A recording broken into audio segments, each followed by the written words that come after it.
Our top story today: on his first visit to Washington as the UK Prime Minister, Rishi Sunak is underlying unstinting support for Kyiv.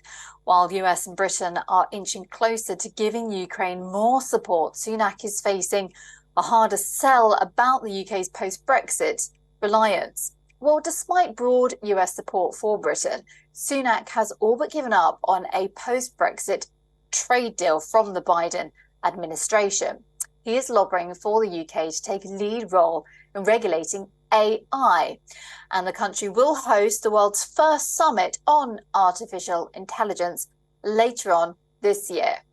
Well, in Washington, Sunak met US Senate leaders, and he's stressing that post-Brexit Britain remains an essential American ally in a world emboldened with authoritarian states.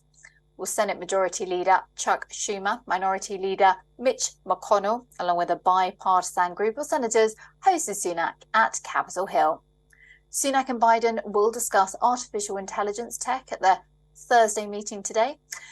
UK will host a global summit, as I say, on AI safety this year in a bid to broker a common approach to limit the technology's potential doomsday risks while harnessing its potential at the same time.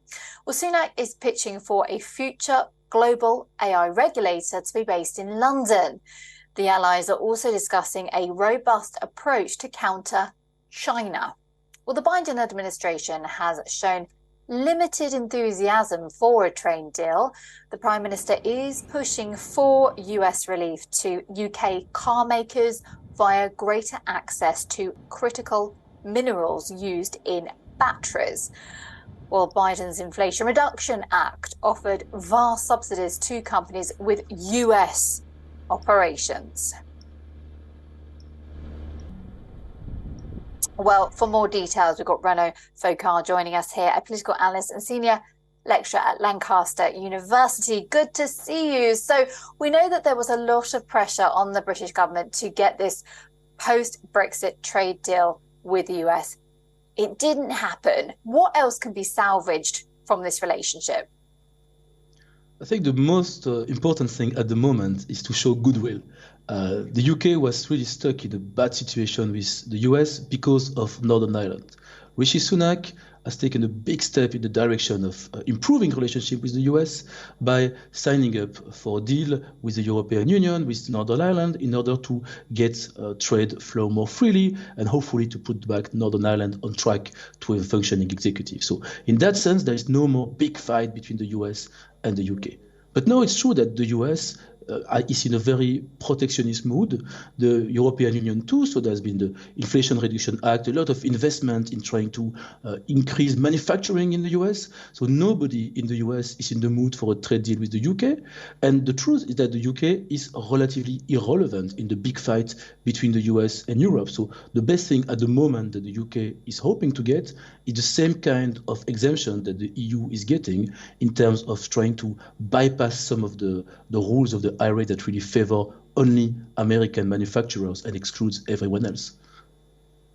Okay, let's just pick up on one of those points you made there, Renaud. You said the UK is relatively irrelevant in some regard. Obviously, we've lost a lot of power on the world stage, whether that's because of Brexit or just time and in regards to where we are in the world, where we sit in the world. Do you think Sunak focusing on AI could potentially change that, given that we know AI is going to be taking over the world, if we believe it or not? So AI is extremely important, but again, it's very difficult to see how, in practice, the United Kingdom can be relevant in its regulation. Because as you see with all those digital markets, a lot is happening either at the European Commission level or at the American level. Then sometimes they meet and they try to find agreement between each other, but nobody's waiting for the UK.